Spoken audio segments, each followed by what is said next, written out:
All right, start your You look countdown. young, mean.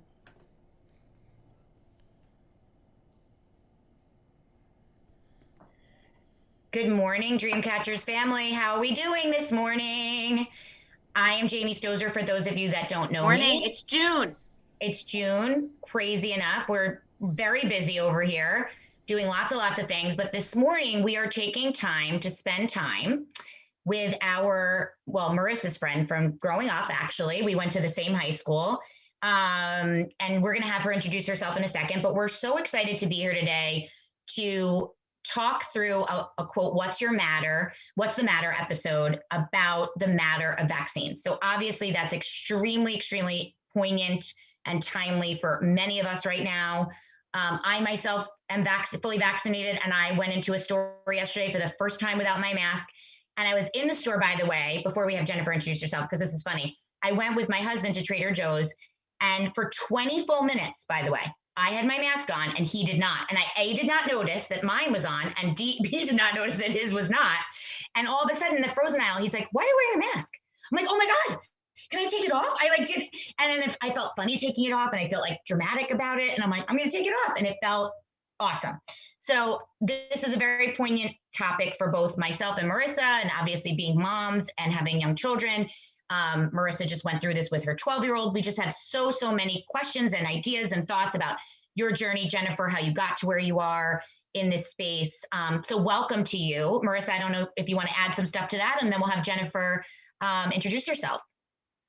I I I just want to say good morning to everybody. I want to say, first of all, I'm humbly thankful and grateful for Jennifer responding to my subtle Facebook DMs, um, both on a personal level and then also on an emotional level, because I did reach out to her in my tizzy last week, and I think as moms we have had so many tizzies this year that like sometimes you're just in a tizzy and you don't even notice that you've come out of it. And she helped me very quickly with just some certain words. And I said to myself, how incredible would it be to be able to share with my personal and professional audience her voice. And in addition to that, Jennifer, what you don't know is in all of my side hustles, I spend a lot of time talking about career with elementary school kids. It's just something that I've always done. And I specifically focus on the third grade in our town. And my third grader and Jamie's third grader are graduating from our little elementary school, because our school goes K through 3 and then 4 through 8. And I'm part of their big moment. Unfortunately, their big moment looks different this year, obviously, but it's still going on. And I zoomed in and talk about how your innermost desires or your innermost wishes at 9 years old tend to be things that you see in your professional interests as you grow up, which is something that Jamie and I talk about all the time.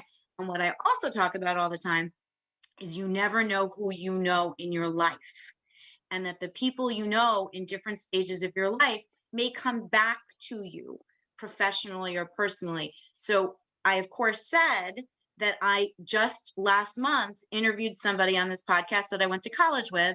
And in this moment, I'm interviewing somebody that I rubbed shoulders and elbows before shoulders and elbows were cool in probably, I don't know, all of our AP classes. I think I sat next to you in probably, I don't know, several classes throughout high school, because my memory of you was always sitting next to you and studying with you, which of course you probably were much more proficient in a lot of the classes, as we can tell by all of the names and titles underneath your resume. all the But acronyms. I did look in the yearbook a few minutes ago, all the acronyms that I don't have. I did look in the yearbook. I could have sworn you were in yearbook club with me, and it was just like this thing I had, which you were not. But I was editor in chief, so of course I knew where to look. And ironically, you were not in the science club.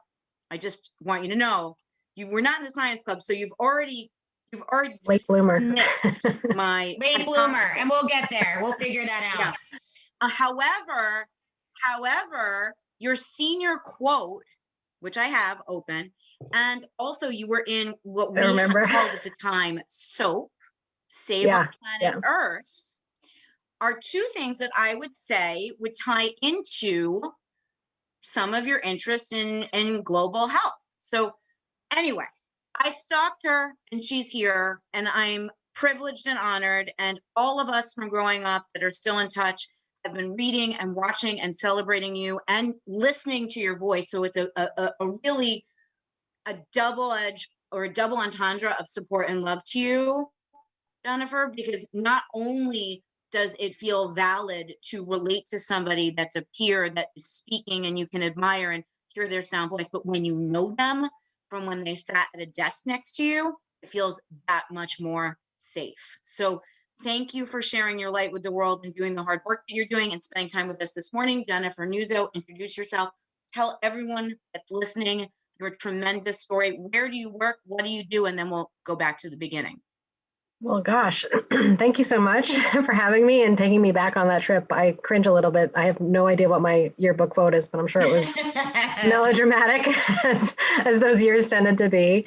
But very happy to connect. This year, the pandemic year, has been really tough for so many people. Not many points of light, but for me personally, one point of light has been the opportunity to connect and reconnect with people that I wouldn't have otherwise had an opportunity to do that with. So this is particularly fun. It's nice to be reminded of those days. So I'm Jennifer Nuzzo. I am an associate professor at the Johns Hopkins Bloomberg School of Public Health. I'm an epidemiologist. I've actually been working on this field of pandemic preparedness for about 20 years. And it's one of those things I used to not, when I would meet people, I would tell them that I'm an epidemiologist. It used to be that no one knew what that was. Mostly they would think it's something to do with like the skin. This was the most common thing I would get. But fortunately, I don't have to really explain that much anymore to people. So it's not great to have the thing that you've studied and thought about for a long time become as relevant as it has become, because the topic itself is something that I hope to see one day become irrelevant. But anyway, we've been working on COVID pretty much since end of December, when we first heard about the outbreak that was occurring in China. And it's been a really long and tiring year and a half at this point, just dealing with all of the issues that have come up. I'm also a mom too, and I've got two young kids. I'm 8 years old and 4 years old. So navigating those parental concerns in a really unusual year for our children as well. Wow. Well, I think first and foremost, thank you again for being here. Marissa has been, I'm going to speak on her behalf, which I tend to do sometimes, and she does for me. We've been personally and professionally geeking out about the fact that you are a name that we keep seeing like in articles I'm reading. And it's like, wait, this girl went to OT. Like, she's like from our hometown. Like, this is, for those that don't understand, like, listen, everyone has hometown pride. It's, where you're from is obviously so much of who you are. But being that Marissa and I literally have built a business and a career out of talking to people about where they're from. I'm emotional already. Here we are.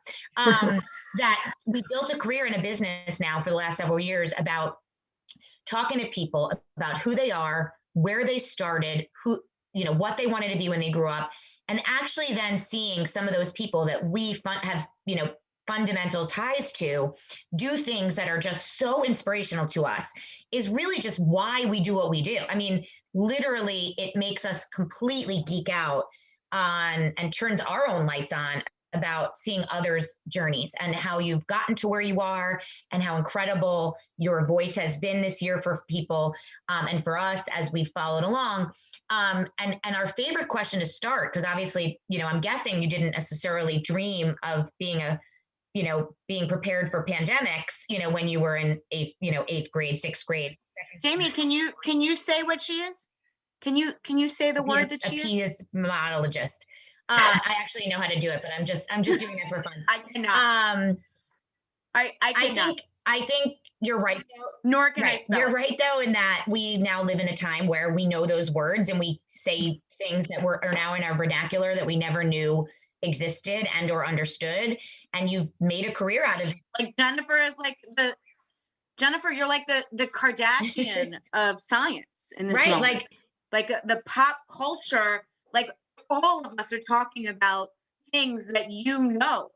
I mean, an associate professor at Johns Hopkins, and we're just chatting up with the same words. I mean, granted, I can't pronounce the words, but I can speak them with you slowly. So by the way, my husband works for Bloomberg, so kudos to Bloomberg for all he does. That's right. And I'm you know thankful, what? I'm certainly thankful to him this year. Correct. You know, so I'd love to hear from you our favorite Yeah. first question, which is how we usually begin. What is your earliest memory of what you wanted to be when you grew up back in those days in Bergen County? What is it that you can remember, that first thing that if somebody asked you what you wanted to be, what you would have said? Because what we love to hear is what that was. And our favorite, workshop or activity is to then take that answer and somehow correlate it, like Marissa was already trying to do with some of the clubs you were involved in. But those were high school days. So I'd love to hear from you about your earliest memory, what you wanted to do when you grew up. I'm trying to remember, like when I was in elementary school, what did I pretend to be? I think it was either a teacher or a lawyer, which is funny because I very much don't want to be a lawyer. But anyway, a teacher or a lawyer. And I guess maybe in a weird way, I'm sort of a hybrid of both in the sense that I do policy work and I'm also a professor. But yeah, I remember pretending to be a teacher. I mean, I think a lot of kids do that because that's like the grownups in their lives are often teachers. But those are the two things I remember sort of pretending to be. Definitely like a working woman. I grew up in a single mom household. So my mom was always working. So I saw her like putting on her work clothes and going, and, I mean, like that was always, my path was going to be, a career, because that's just what I saw and knew. And so she always had these like, fancy office clothes. And so I remember, dressing up in those and playing either teacher or a lawyer. It's funny. So much of what we want to be when we grow up is either what we see, right? What we're around. Yeah. That's why as working moms, we can probably all agree that it's so important that our children see what we do and how we do it. And whether it's volunteer work or working or anything, and how we, work ethic, some of that stuff literally happens from those early days, watching your parent or your grown up or your insert adult here, what they're doing, right? So a lot of those jobs that we wanted to be when we grew up were what we saw, and B, just what existed at the time that we knew about. But it's interesting to hear that you were interested in teaching or law from a young age, only because obviously you are doing at least the former in some capacity, in a lot of capacities. And usually, Marissa and I's theory usually is that when somebody wants to be a teacher from a young age, they do that. There's very few jobs that you're a kindergartner, you're a second grader. When you say you want to teach, there's something innate in you. That wants to teach. Versus, medicine, doctor, so often our guests will say that and they're like, and then I saw blood and I decided no. But then they are the kind of person that likely goes into a field where they help others. Okay. If you say you want to be a doctor, there's an innate need and want to help others. When you say you want to be a teacher, it usually means you like to engage with others. You're a good communicator, like you like to, lead a group. I mean, there are certain innate skills that make you say that from a very young age that typically then transcend into older years. So, okay, so that's your first memory. What did you end up then, starting to study? And as you grew up, how did you decide to then go into this kind of field of public health? Yeah, well, it's really interesting because you sort of be the things you see. And then, as you progress in your career, you see other things and, your career meanders, or at least I think many careers meander. So I was very interested in environmental issues in high school and actually pursued environmental science as my undergraduate degree. So I I studied science, and because I thought that that was the best way to make sort of the argument about environmental issues, was to understand the science. I did a kind of summer program when I was in undergrad, which was a research program where I was going to spend part of the summer studying science, doing scientific research, environmental research, and then part of the program learning about policy and how you can use science to influence policy. Mm-hmm. And I picked a research project that was really like romantic sounding to me. It was going to be like out in the desert, like studying these desert organisms, and it sounded really great. And it actually got canceled. And the next thing I know, the kind of backup thing that they offered me was something I had zero interest in, which was I spent the summer working in a virology laboratory. And I was so not interested in that because in my view, virology was like squarely in the field of human health and not so much in the field of environmental health. It's not quite that's not an accurate view of it. But at the time, I was really disappointed about that. And I was not interested in humans in the slightest. Like if we made the human health argument, it was only for the betterment, right? But for the betterment of the planet. And that changed me. That program absolutely changed me. And as you can see, the things that I'm working on, a lot of stuff to do with viruses. And I had a really great mentor, Kevin Oshima, I have to call him out, who at the end of the summer was like, what are you going to do with your life? And I was just like, I don't know. He's like, I think you should go to graduate school. And I was like, I don't know about that. That sounds like a lot of work. And I don't think I'm the material to get into graduate school. And he was like, think again.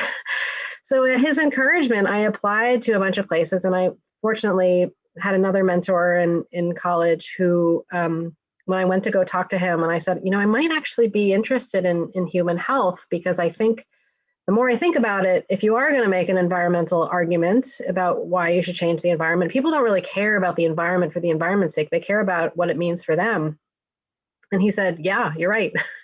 And he was the one, this other mentor, told me to apply to schools of public health. I really hadn't known about public health. So I went and did my master's and in environmental health. And while I was there, I got really interested in this field, epidemiology, and particularly infectious disease epidemiology.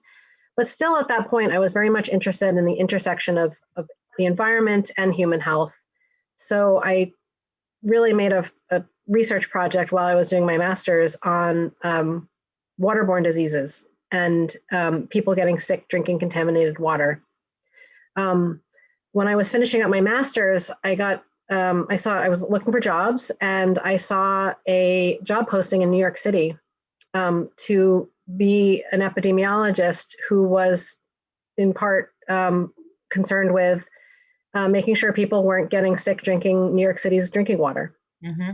And then I was like, this is perfect. This is a job for me. So I interviewed for the job in June 2001.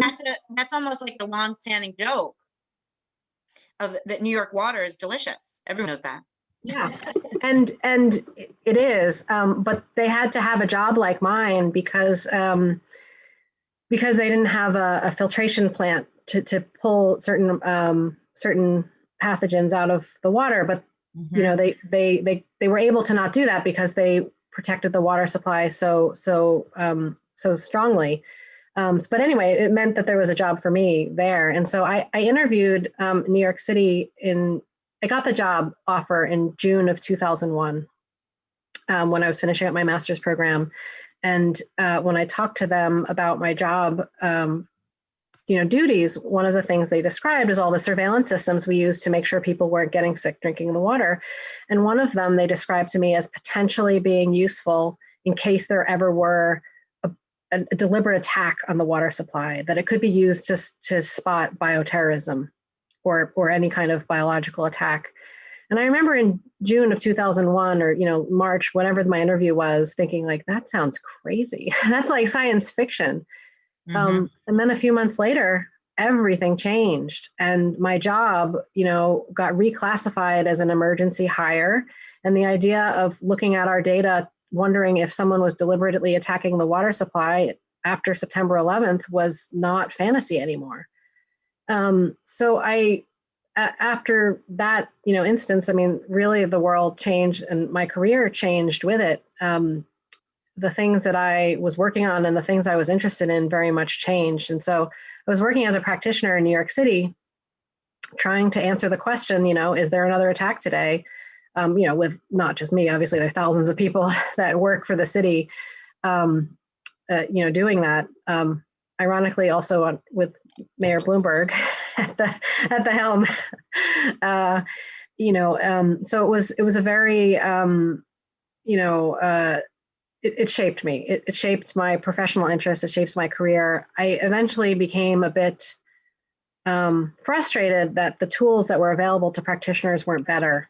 And so I got more interested in policy and wanting to work on policy. And so I joined a research center at Johns Hopkins that at the time was known as the Johns Hopkins Center for Civilian Biodefense Strategies, very much oriented around if there were a biological attack, what would the civilian side of things do? What would the doctors and nurses and public health people do?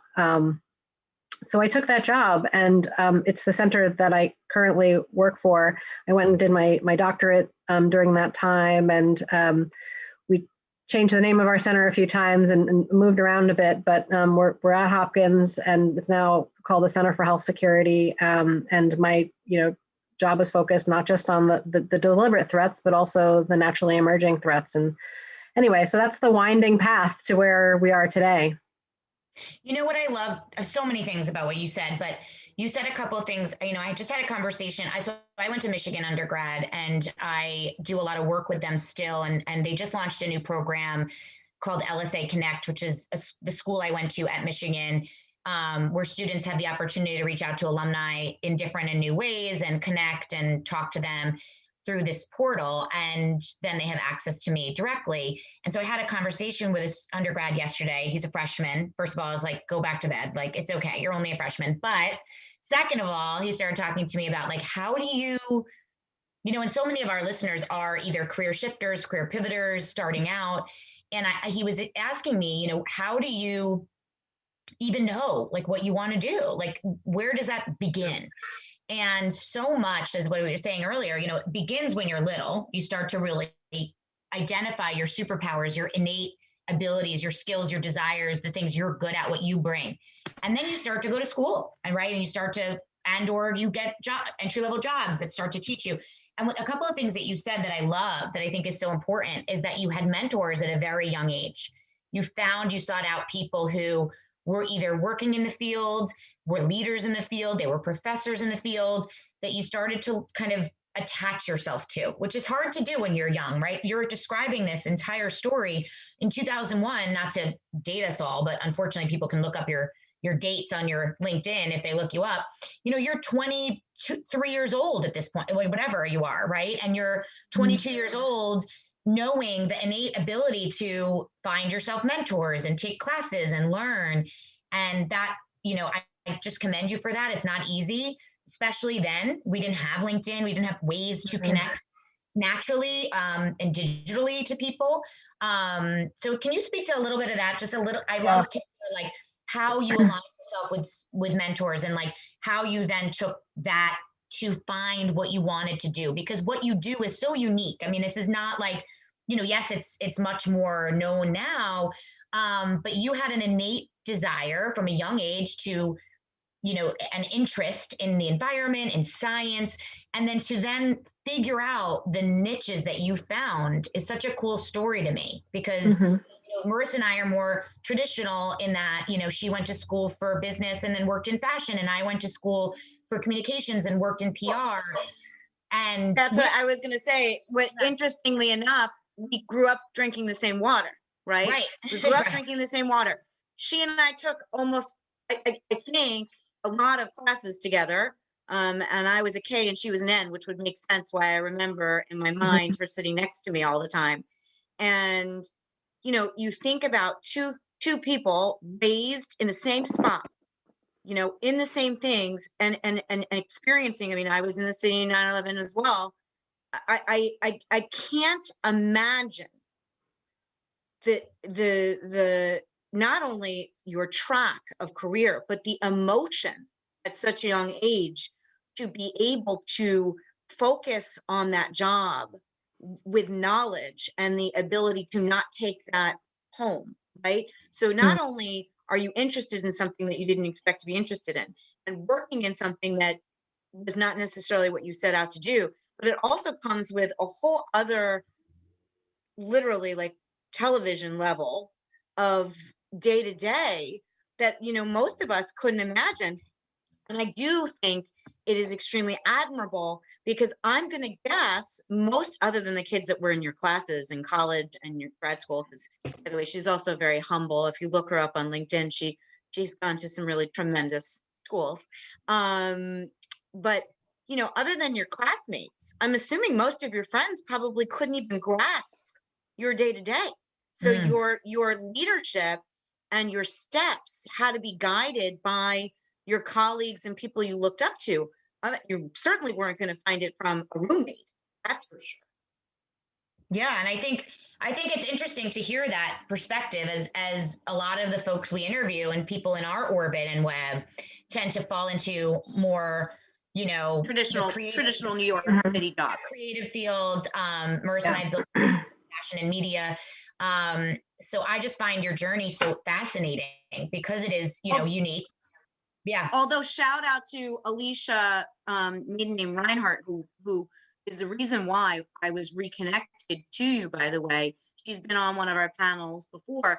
She's been doing what she's been doing since we were kids, literally, and is now, I don't know, a lot of titles in social work and Beth Israel Medical Center, and obviously has also had the tenacity that you've had to accustom yourself to, because she has worked through crisis in New York, whether it was 9/11 or, you know,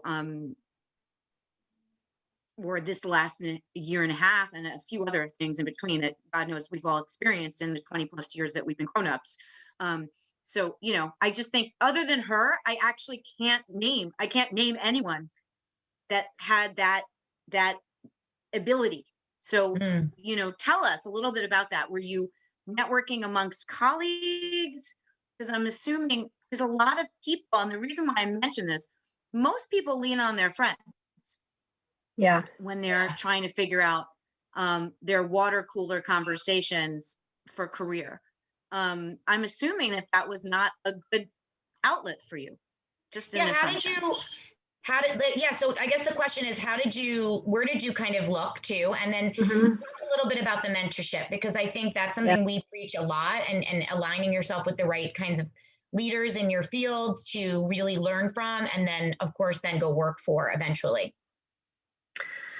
Yeah, I mean, you know, I think it's probably a mix of things. I mean, I think one thing I've discovered is about myself is that we all have sort of like our motivations, like the thing that propels us forward in our careers. And for some people, it's money, right? Like they choose jobs because they're well paid, and you know that's their motivation. It's not mine. It hasn't been mine. I mean, of course, we all like money. We like not to have financial worries, but I don't get out of the bed, you know, each day for money. For me, it's learning. Like, am I learning? Have I done this before? Is it interesting to me? Like, does it kind of excite me intellectually? That's really, I think, what my North Star is. And my ability to stay in jobs is really, I think, contingent on feeling like I'm doing something new and learning.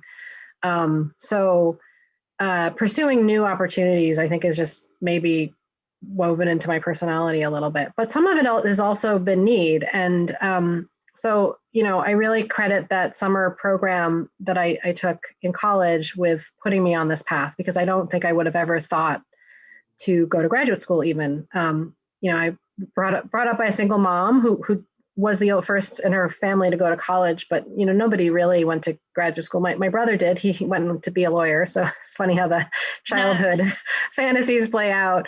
But you know, graduate school wasn't that common around. Like I wasn't surrounded by a lot of people who had career paths that I could just fall into. But I did this summer program, and part of why I did the summer program was because, summer was coming up and I needed a job. And I just knew that I didn't want to go back to, the high school job that I had, which paid the bills, but wasn't very interesting. So I started looking up other opportunities. My high school job? What was it? CVS. I worked at CVS. CVS.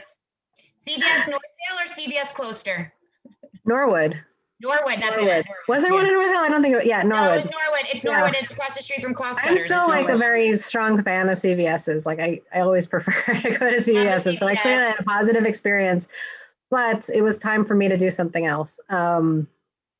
Anyway, so I looked for these things and I was like, wow, this sounds like a really cool thing. I could move to New Mexico for the summer and they'll pay me and I get to do this thing that I've never done before. So, partially that, like need plus, personal interests. And I think what you're saying is so important, right? So, to anyone listening that's in a career pivot or change or new grad, really identifying the things that make you tick. This is what Marissa and I say all the time, the things that you personally love to do, right?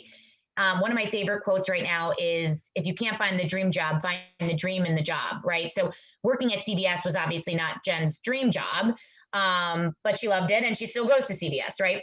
And then so she found some sort of dream. Correlate.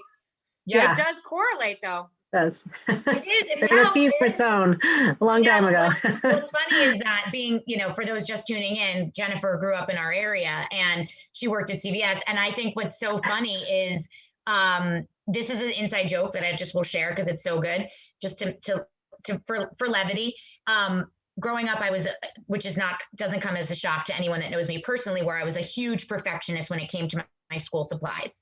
Everything had to be perfect. There couldn't be like a weird corner that was bent on the notebook and you had to get certain colors. And so where Jen worked at CVS was not a main road. It was a fairly main road where we lived. And across the street directly was a place called Cost Cutters, which was a local, like, school supply, Walmart, Kmart feeling place. I used to go for school supplies with my dad. It was like one of our weird traditions. He'll love this story, and then I'm sharing it. The Trapper Keepers came from. Trapper Keeper, the 5-star, totally. So I would go to Cost Cutters. I would check out their inventory. Then I would make him walk across the main drag to CVS, check out their inventory. Then we'd walk back to like make sure we were getting the best 5 stars, the best Trapper Keeper. So I was definitely in your store because those were like my 7th and 8th grade years, and you were working there at the time, Jennifer. So I've definitely purchased a 5-star notebook from you. Just anyway, I digress. So that being said, what I wanted to really spend the bulk of the next few minutes talking about is the matter at hand. So when we launched our What's the Matter arc of our podcast, we really started it during the pandemic and Marissa and I love a double entendre. So what's the matter, meaning what's going on, but also what's the topic, which in this case, the matter is vaccinations, which obviously is so everywhere. Are you vaccinated? It's like the new, I don't know, it's the same way that it was, I feel like human nature is to, have these cycles of the only thing you ever talk about. And obviously right now it's being mandated or dictated to us in that the thing we're all talking about is vaccinations. Just like, are you vaccinated? Or you're not vaccinated? You're going to get your kid vaccinated. So I'd love to hear, your stance, whatever you typically would say, like in an article when you're quoted. I'd love to hear just a little bit from you, Jennifer, of your thoughts on all of this and kind of where you stand as a professional in the space, because I'd love to just get that out there to our listener. And then we can talk a little bit more about how that affects that matter and that topic affected your career right now. I mean, that is literally probably your bulk of your everything right now. So I'd love to hear first your whole kind of elevator pitch. This is mile marker 26 and you didn't know you were running a marathon. Right. So, I think, and also when you answer, I also want to ask a hard question. I mean, granted, I know you live in the DC area now. I'm sure you have a lot of like-minded friends, but for your vantage point, how do you handle not only the answer to, vaccines and your status quo comment, but also how do you handle in your personal life or your friends and whatnot, the noise from the other side, because I Mhm. think that that is the hardest thing right Yeah. now for all of us, is the conflicting messaging, and then where to put ourselves mindfully Yeah. between how do you drown out the noise and make sound decisions for Yeah. yourself and your family. So sorry, that's a loaded gun, but go for it. Yeah. So, I mean, this has been a tough stretch of time for everybody. Everybody. It's been a really hard year. It's been hard for people who have had sickness. It's been hard for people who have lost loved ones. It's been hard for people whose lives have been upended by all of the things that we've had to do to try to control the spread of the virus. If you asked me in March 2020, would I imagine having not one but three vaccines available for use that are highly effective and safe? I'd be like, yeah, good luck. Like, good luck. It's not usually what happens. Vaccines, you know, don't get developed that quickly. But we have them now. It's nothing short of a miracle, and I'm going to qualify that in a second. But we are so fortunate, and honestly, having these vaccines changes everything. Like, we are on, the exit ramp right now, and that's being paved by the vaccines. Now, I have to qualify that because I think one of the deep concerns that so many people have has been the speed with which vaccines were developed. And many people interpret that as meaning that corners were cut or safety was compromised or we just don't know enough. And I always have to push back on that for a few reasons. One is that probably what a lot of people don't realize is that people have been working on coronavirus vaccines since about 2003, 2004, when there was another coronavirus epidemic that happened called SARS. That was the first SARS. This virus that causes COVID-19 is called SARS-CoV-2. The first SARS was occurred in 2003 to 2004. So people have been working on coronavirus vaccines for a long time. So we have availed ourselves of that scientific knowledge that's been amassed since then. The other thing is that the technology that the vaccines use has also been something that's been worked on for a long time. So Pfizer and Moderna vaccines use something called an mRNA technology, and that is something that has been worked on for a long time. I'm really excited about these vaccines. I think they have the potential to be game changers in how we treat not only other infectious diseases, but potentially other conditions, even potentially including cancer. Really exciting breakthrough, I think. And then the Johnson & Johnson vaccine uses another technology that has been used with other vaccines. So we had the benefit of prior knowledge, and this is why you do science, because you never know when it's going to be useful. And we have been doing it for a long time, not knowing if and when it was going to be useful. The other thing is that one of the reasons why it usually takes a long time to develop vaccines is when you do clinical trials to test whether they're safe and effective, they're done in phases. And with each phase, you recruit a number of people and you give some of them the vaccine and you give some of them the placebo. So you don't get a vaccine, you get, saline. And usually it takes a really long time to recruit people, and it takes an even longer time to wait around until everybody had enough time to possibly get infected. Unfortunately, with this pandemic, we didn't have to wait so long. There were lots of people who signed up to be in the trials, lots of people who signed up because there's deep interest in getting vaccinated, and unfortunately, lots of people who got infected. So that made it, unfortunately, possible to study the safety and efficacy of these vaccines much more quickly than we would be able to do for other diseases that don't happen as much. Mm-hmm. So I have to say that to people because I don't think people really appreciate the fact that the speed was an unfortunate circumstance of being in this pandemic, but no corners were cut, no safety was compromised.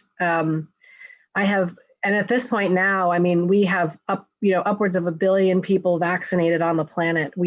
That's a whole lot of people to collect data on and to be able to study to make sure there aren't adverse events. And we're finding a very extraordinarily small number of adverse events, which is absolutely to be expected. Actually, I'm really amazed that we don't see more given the numbers of people who have been vaccinated. So we are so fortunate with these vaccines. And so what I'm doing now is really, everybody looks for a way to help. My skill, my talent is just knowing things at this point, because I've spent so much time looking into it, studying it. I have the luxury of, having 40 plus hours a week to think about these issues. And I just try to share what I know with others to help people navigate life in these really difficult circumstances. I have no personal stake in the vaccines. I don't make money off of them. I have no financial interests. And I have to specify that because I think a lot of people wonder that about the people talking about vaccines. I don't.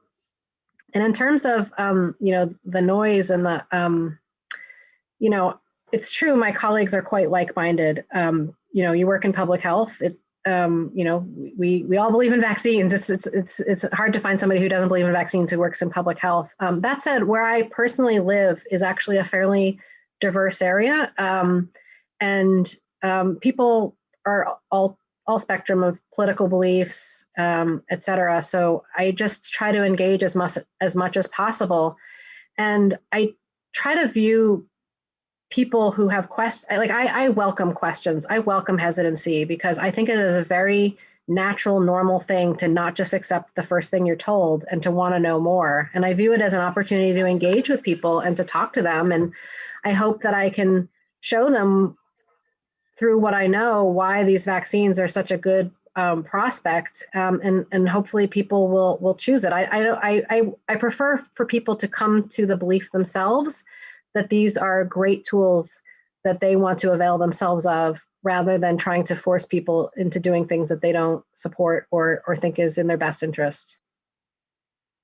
I love that. And honestly, so much of what you just said again is so eye-opening. I think it's so refreshing to hear you explain it that way. You're not getting any kickback from the vaccines. You just have a passion and interest in, and quite frankly, knowledge and years of experience with this. And also the other layer that so many people forget, that this is not the first coronavirus, and that SARS is the same, it stems from the same place, and that people have been researching and working on this for, close to 20 years. This isn't, a new thing to so many.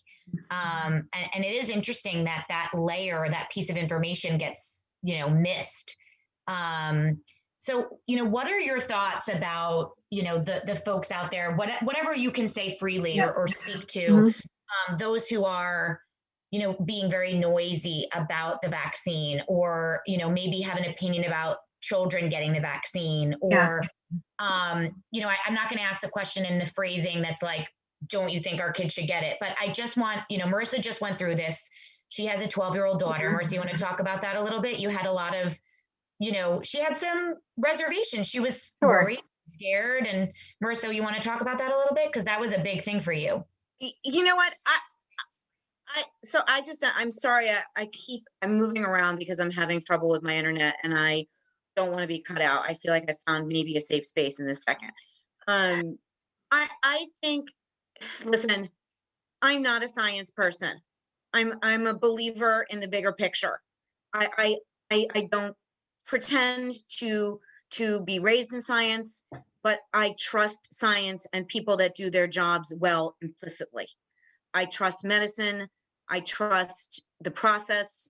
I trust intelligent, dedicated people that are doing what they know how to do. I believe in career.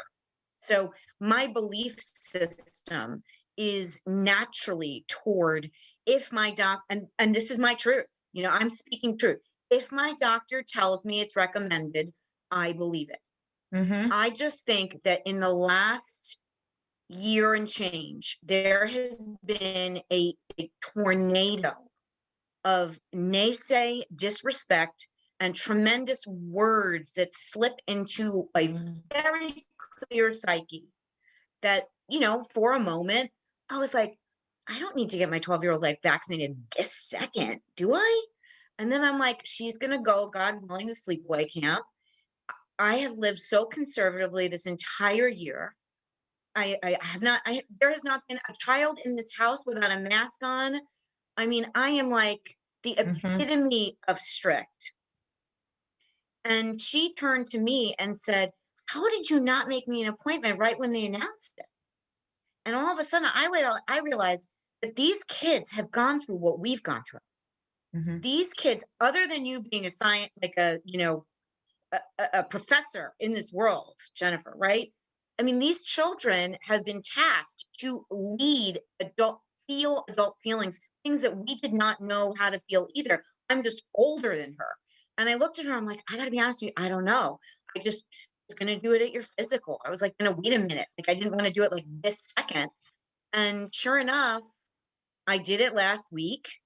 I definitely feel a vibe from local friends and neighbors that do not necessarily agree with me. And honestly, to that point, if they're listening today, why? Dear everyone, why?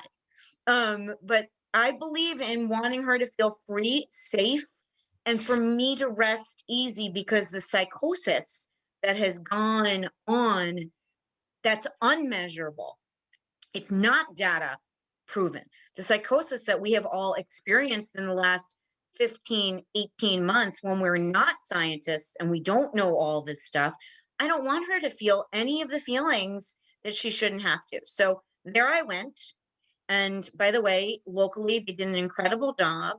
They talked her through the entire thing, so much so the nurse that we had, his name was Manny, and I still remember it. I was like, okay, you know what, Manny, you can just wrap this up and just stick it in, because I'm about to pass out. But needless to say, Jennifer was one of my last DMs when I was crowdsourcing. And I normally don't crowdsource when I'm making choices for my children. I make choices from my own intuition, usually, and guidance from doctors. I make choices from solid places. I do not talk to people that are not the people that, and I don't mean this in a bad way, but the people that are noisy are not necessarily coming from a medical landscape. So unless you have the experience, the criteria, or the resume to guide me, I'm not seeking out your information. Yeah. So I think went straight to Jennifer's DMs and I said, oh, and she said something so profoundly beautiful. So profoundly beautiful. She said, Marissa,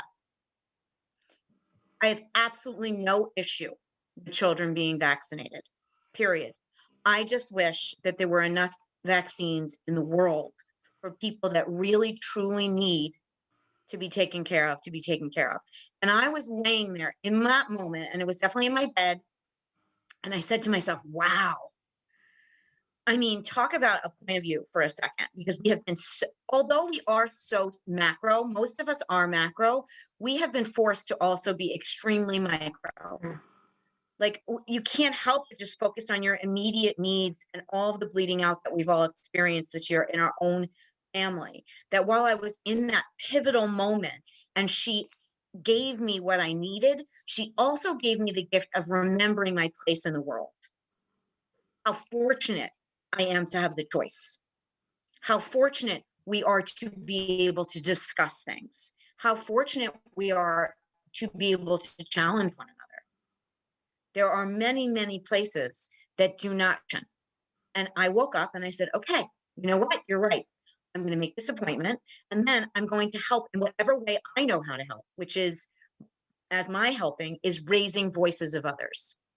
So for you in this chapter of where you're at in your life, for you to be enjoying using your voice in a healing way, because that's what you're doing, by normalizing or communicating with people that wouldn't normally speak to speak.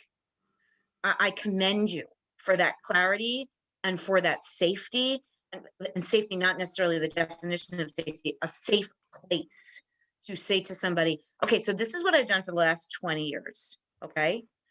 Everything's fine. Do your thing. And remember, you're lucky.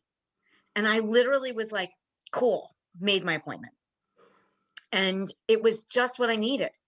It was just what I needed. So I can't thank you enough. And I wanted to put that on full blast, because the truth is we all need to remember our place in this world. There's a lot of other things going on that have nothing to do with, suburban, urban living with 2 cars, a school, and, summer camp. And I'm saying that about my own self. So I think that that's important for us to all know. Anyway, sorry. Yeah, Soapbox done. I think to go back just a second to kind of direct it back to you, Jennifer, as a question, I think, hearing you talk about how that you don't get a kickback, obviously, and you just have spent all this time researching it.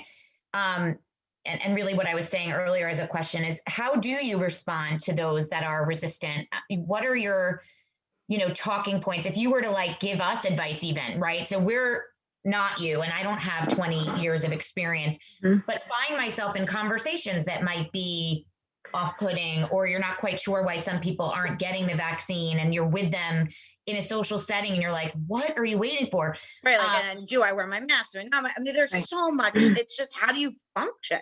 So I'd love to hear if you were to give like the layman 3 pointers, it doesn't have to be 3. What are your major things that you would say at this stage? I mean, I think the key is empathy and just understanding where people are coming from. First of all, I don't judge anybody for not wanting to get vaccinated or not wanting to vaccinate their kids. I don't judge people. I hope that I can show them, just based on what I know, why it's a good deal for them. But I don't judge them for not wanting to do that. And I think if you start from that place of judgment, like, first of all, the conversation's over. I don't necessarily set out to change people's minds or assume that I can. I just want to hear what their concerns are and see if I can offer information to perhaps address those concerns. I think many people feel guilty at some level for even having questions and not necessarily being automatically accepting of what professionals are telling them. And I truthfully think that's healthy. I mean, I think that it's important to do your research, not to quote a QAnon phrase. I think it is important to do research. I just want people to do their research in the right places using the right sources of information. So I'm offering myself up as a source of information. The problem is, and this is where I also am able to channel some empathy, is that it's really hard for most people to research this, in part because they are under siege with disinformation. Yes. I have worked with a group lately called the Center for Combating Digital Hate, and they're doing a lot of research on anti-vax information and how it's spread online. And it's really extraordinary how pervasive it is, and how much there is a whole industry of people. I mean, the irony, I have to say that I don't get any financial kickbacks from these vaccines. The reality is people who are spreading anti-vaccine information are in fact getting kickbacks from being able to do that.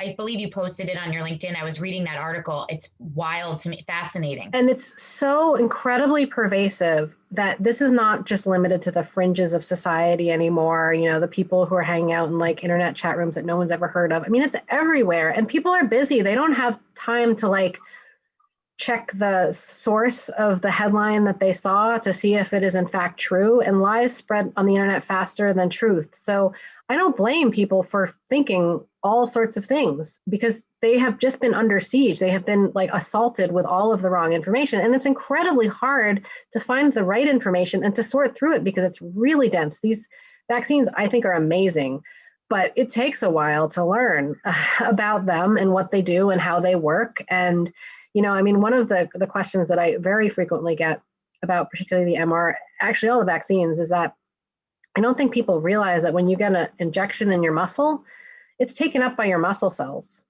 It's not like circulating around your body.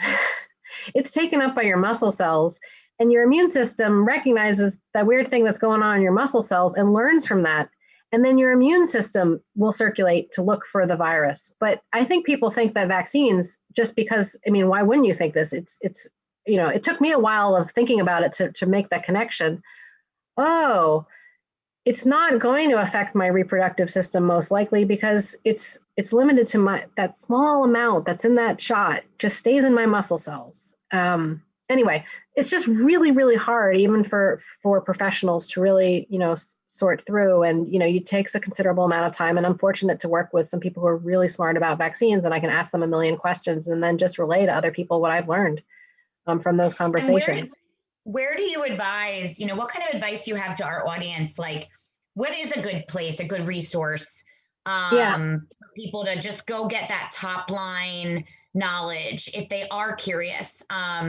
Because I do think you're 100% right. I mean, Marissa and I both have a lot of, personal opinions just about news and where you're getting your news and even we obviously saw this during the election. We don't need to talk about that today. Where like my in-laws have an opinion about something that they only are learning on the news outlet that they're watching that is completely untrue. But I don't blame them because that is what they're consuming. So their thought process is dictated by what they're receiving and the ads they get on Facebook. I mean, it's really wild if you really think about it. And that's a whole other conversation.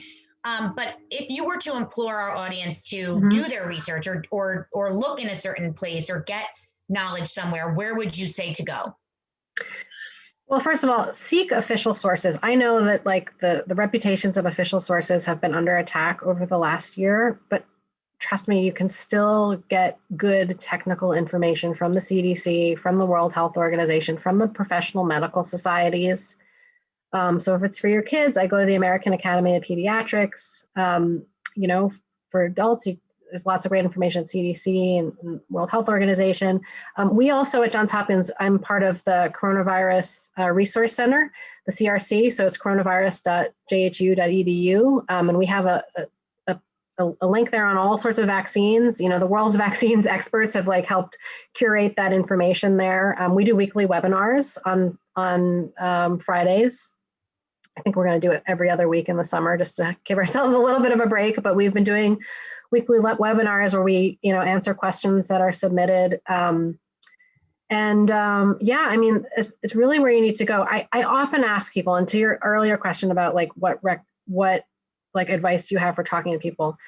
I have to say, first of all, a lot of the conversation is probably less about facts and more about just hearing people's worries, because people have accumulated a lot of worries over the last year. And so part of being, I think, empathetic is trying to hear what those worries are and then seeing if perhaps offering information is helpful to address those worries. In some cases, people just need to put it out there.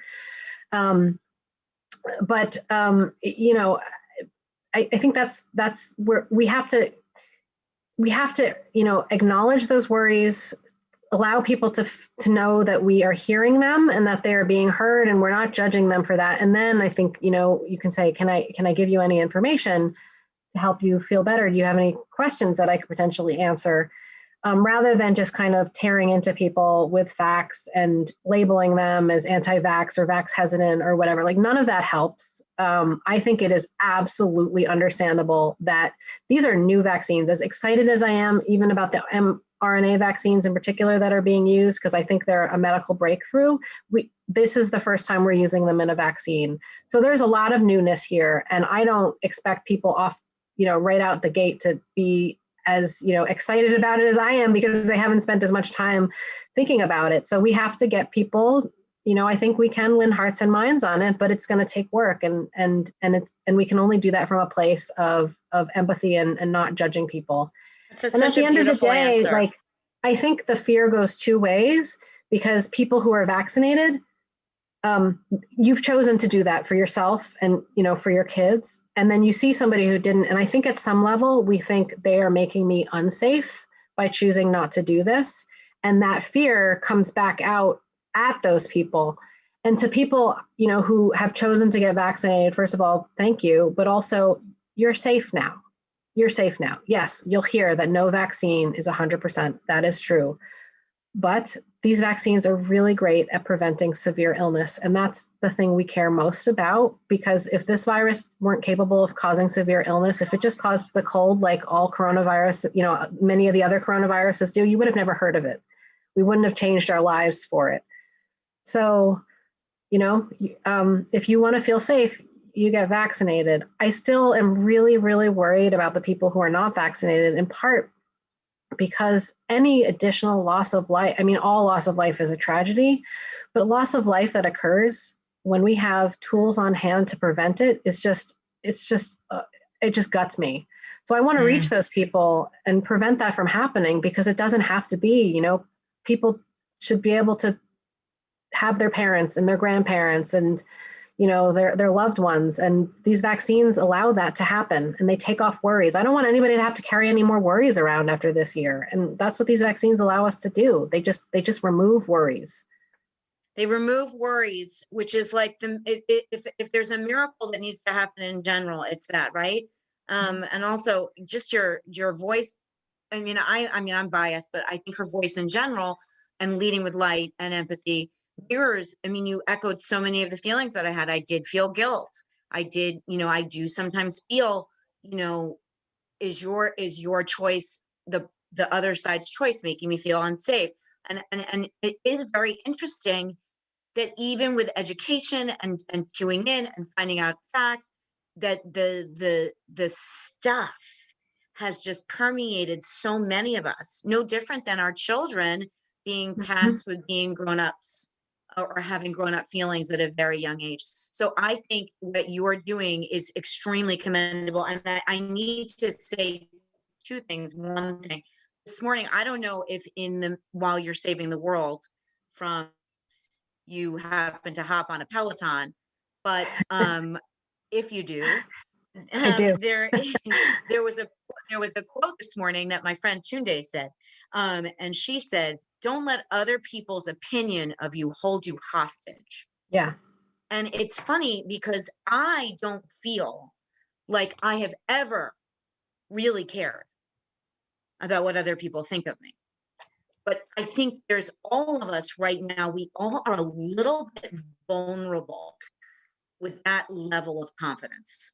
Now, she meant it toward a workout, but I was thinking yeah, but Tunde tends to be talking about a larger picture, because the truth is, yeah.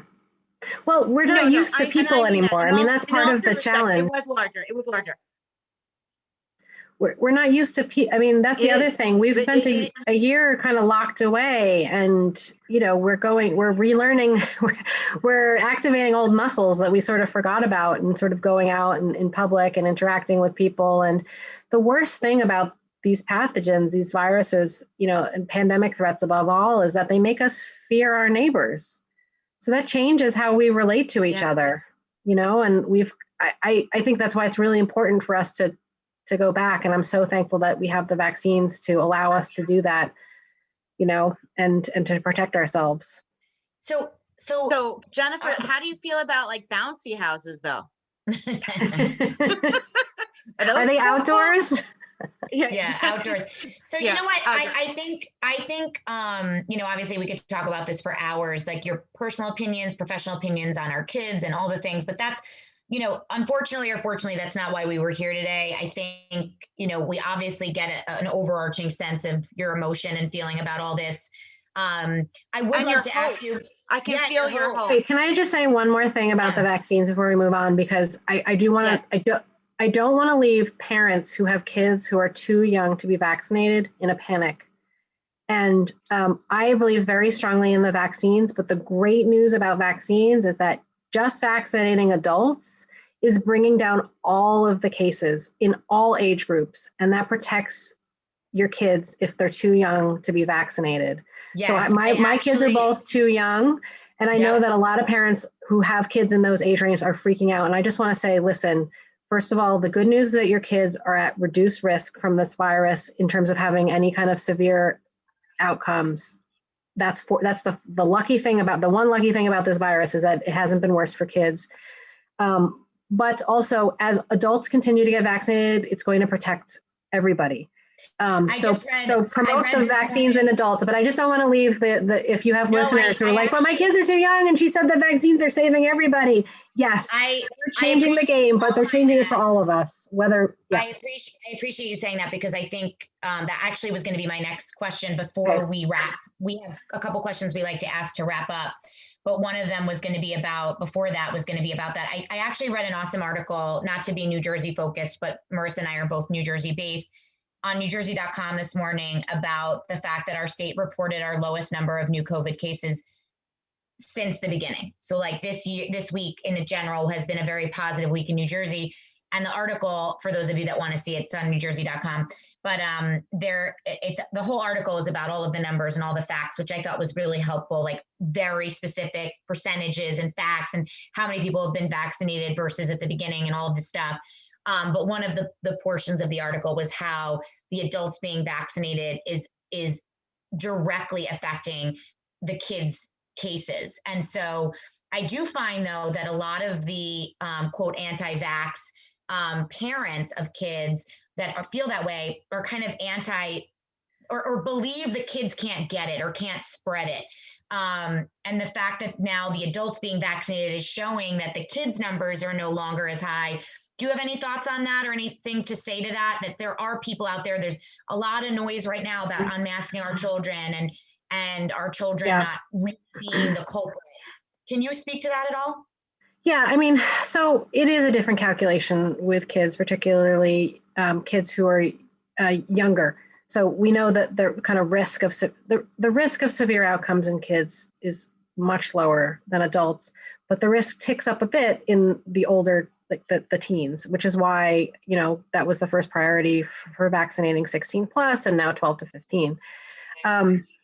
So, but for younger kids, it is a different calculation in terms of, what you do to protect them and how much that's going to impede their lives.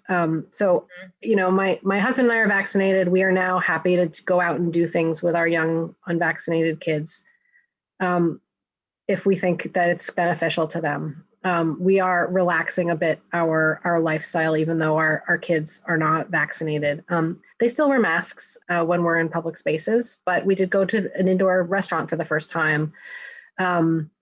I pick ones that aren't that crowded, like you go through that calculation, but we are easing up a bit because I am less worried about my kids getting it. That said, I think the argument to vaccinate kids is about lessening the worries and about just taking off the table the even small possibility that something bad could happen to them. I'm less worried about vaccinating kids to achieve herd immunity or to drop the spread, because we've seen great data from Israel only vaccinating adults. Their cases are next to nothing these days, and they only vaccinated adults. So I don't think, the data suggests that Israel. That makes us happy. We like to hear the good news out of Israel instead of all the bad news about Israel. I love that. So, but I am worried about global vaccine supplies and the fact that 9 countries have used more than 3/4 of the world's vaccines. And, if we do use them in kids, that makes it less available for adults. That said, if the that's not on individual parents, that you don't have to shoulder those global burdens. If the vaccine is available and offered, I would have my kids vaccinated if they could. If they also said, can you wait 6 months so that we can vaccinate healthcare workers in other parts of the world who are dying, I would say, sure, anyway, but you don't get that choice. So when if the vaccine is offered, I have no hesitation about giving it to kids. That said, at this point, I'm most evangelistic about getting adults vaccinated, because that protects kids and it protects the adults. And this is why we're not going to hear about COVID in a few months when we're not seeing any hospitalizations or deaths. I think we'll start moving on to other worries. Fortunately, in this country, of course, the rest of the world is a different story. But the thing that I'm most passionate about is allowing adults to see the light on vaccines. And if somebody feels a little bit more hesitant on their kids, I don't think there's reason to be hesitant, but I'm not going to fault people if they're just we're going to wait and see. That said, I do think it's been really hard on kids for the last year. And while I don't think it should be necessary that they get vaccinated in order to participate in activities like school and camps and whatever, if that's what it's going to take, I think it's important that we get our kids back into their lives. I agree. I agree too. And it's funny because, listen, not for nothing, we've had a very, knock wood, healthy year.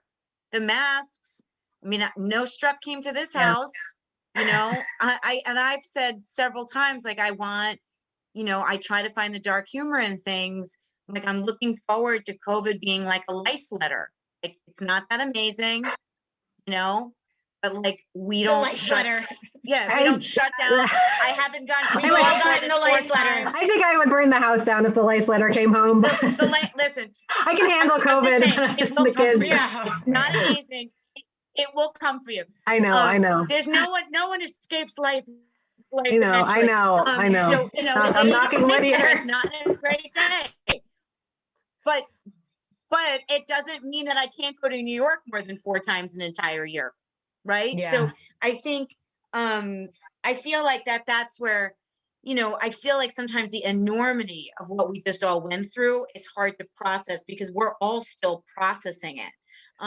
That, you know, sure, you know, you want your kids to be able to play sports, you want them to be able to go places. And listen, there have been a bunch of colds that are going around. I will say that there's something to be said that when I see a sniffle happening, I'm not going to full gasket because I trust in the moment right now that I don't believe it's COVID. Yeah. You know, and where, you know, the whole year I thought everything was COVID. I think we all did. And it's nice to, Yeah. what did you say? That I think worry, you said release the worries. Release the worry. I Release think the that, worries. you know, and I think in the interest of time, you know, listen, we could talk about this all day. It's literally, we were so excited to have you today for this reason. I mean, we personally are super passionate about it and I love talking through it. And I think it's so fascinating that this is how you've, you know, what your career is. I mean, this is what you make your living / this is what you do all day. I love that. As exhausting as I'm sure it is. So I'd love to hear 2 things from you. My last question is, it's kind of twofold or threefold. One of our largest, our favorite question, I should say, or you know, a big passion of ours. We're actually creating a workshop around it as we speak for a colleague of ours. And we're hopefully going to be offering it through the Dreamcatchers web, which is our networking community that you'll hear more about after the fact. We like to talk about your superpowers. So obviously we hear this all the time in, you know, career speak, but we are big believers in when you have an innate skill or an ability that other people don't have, or maybe makes you stand out. It's really important to identify that at a young age, right? You're like, who are you? Like, what is it that you can do that other people can't do? We all, you know, would love to fly. We can't fly, but what is it that we can do? And, you know, and I think identifying those things at a young age and early in your career can really dictate where you end up going in your career. So would you say that you, and then the second piece to that question is your mantra, you know, and so much of who we are is who we are as a superpower. And then also kind of, if we can't, how we live. All tap into that superpower every day. Is there something we say to ourselves every day? Is there something we say to others every day that kind of gets us through the day? So the 2 questions are, what is your superpower? And then what is your mantra? Ooh, okay. Let's think about it. I think for me, I am a very curious person and I'm very self-directed in my learning. So I start wondering things and then I go and start looking it up and researching it. And I think in doing that, it has allowed me to like put threads together from different places. So I haven't really stayed, I mean, this is kind of bad advice for an academic because usually you build a career in a very narrow space. I haven't, and I haven't been very good at that, but I also think that it has allowed me to see broader issues. So I think just curiosity is and allowing my curiosity to guide me has served me well. In terms of like a mantra, you know, I've been talking actually with my 8-year-old son about this lately, about the importance of doing hard things and doing things in part because they're hard and like exercising that muscle. And so there have been things that have come up like in my career, in my life, where like I feel panicky about it. And I sort of learned that feeling is like a good sign that it's definitely something that I should do. And like, because I start panicking about it and I'm tempted to like back out of it or not do it or say like, you know, come up with an excuse for it. Just like lean into that. And those have usually been the most interesting, important, gratifying or, you know, rewarding experiences that I've had. So using those butterflies and not running away from hard as a way to just kind of push through and I feel like with each of those time, like opportunities that, or whatever, that's experiences come up and I've chosen to do it anyway. Like it's usually like, in evolution, we talk about like punctuated equilibrium where, something happens and, there's a new branch on the tree. Like for me personally, I feel like that's happened to me. Yeah, and I you're preaching to the choir. We're both Glennon Doyle and Jess Sims fans, both of whom say we can do hard things. It's all over my house. I have a huge print downstairs that says it. And I think that same sentiment of like, we get through 100% of our bad days, right? If it's hard, do it anyway. And I think I heard lean into the panic, and I felt really validated by that, which means that I feel lean into the hard. I'm like, lean I'm into good the there. hard. I love that. Okay. So anything that we didn't get to ask you that we didn't get to say, anything that you've got going on? Do you guys want to hear her senior quote? Marissa, what is my senior? I do, sort of. Marissa, you're going in and out again. So like, I'm asking a question and you can't hear me. Are you guys watching me struggle? Like my struggle is real. Just pause 1 second, Marissa, because when I'm speaking, what happens is you can't hear me talking and then you start talking. So just pause 1 second. I'm going to ask our last question and then we can do her senior quote because that's super fun. The last thing I wanted to say is there anything we didn't get a chance to ask you. I saw on your LinkedIn something super cool that I was geeking out about, which apparently you're featured in this new Borat Amazon series, which I'm so excited about. You can talk about that for a second if you want. And then also anything else you have coming up, anything else we didn't get a chance to cover. Yeah, Borat, it was the Debunking Borat, which is a serious series, a spinoff of the Borat movie that involved kind of unpacking the actual information on some of the kind of misinformation that some of the gentlemen who were in the Borat movie believed. It was an incredible privilege, and I consider it a privilege in part because I got to hear from the gentlemen in terms of their views on all sorts of things, including the vaccines, and it was really eye-opening for me. Again, they're sort of labeled as QAnon believers, but their views are not fringe. I mean, I've heard the concerns that they brought up in multiple sessions that I've done.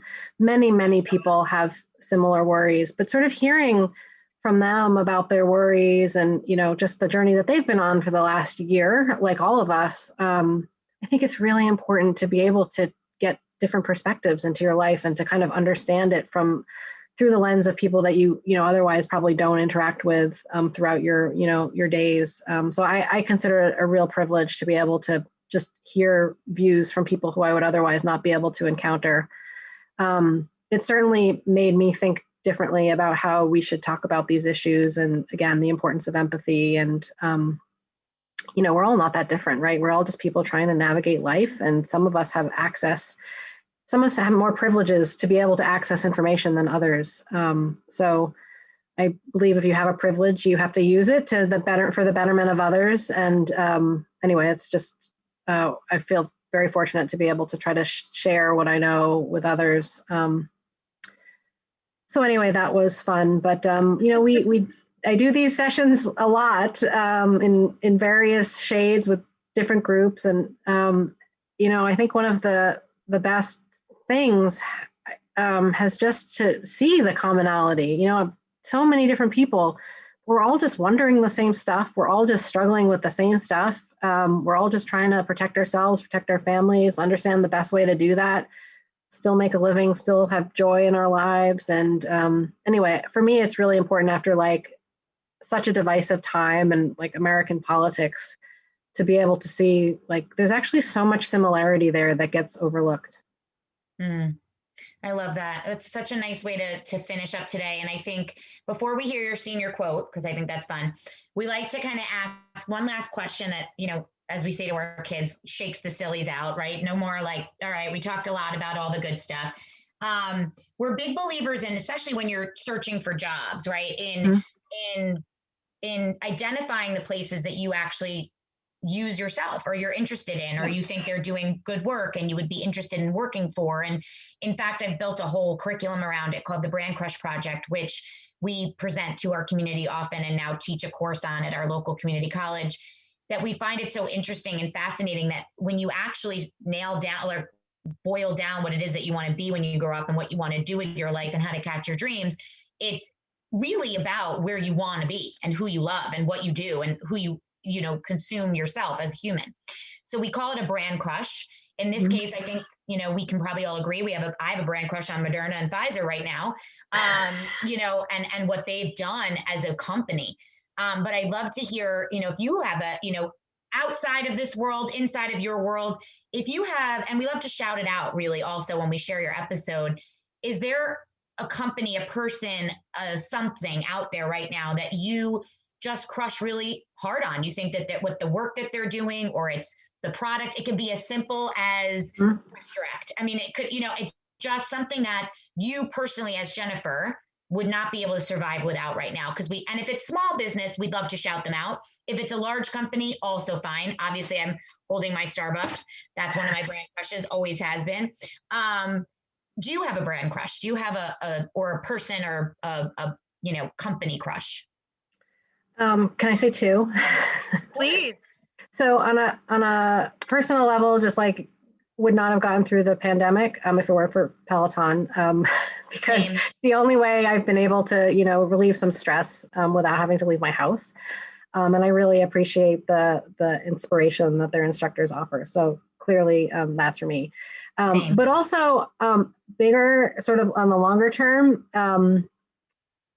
So my husband works for NASA, and I have to say, like, I continue to be so incredibly inspired by NASA and like their scientists and what they do. And, you know, they're in the business of inspiration. And it's a government agency, which, you know, in the days of like people feeling probably, you know, not so sure government's for them, you know, to see the remarkable achievements that we can do, that we can have if we work together with determination and with scientific know-how. It's really extraordinary. And, you know, they keep hitting it out of the park with all sorts of things.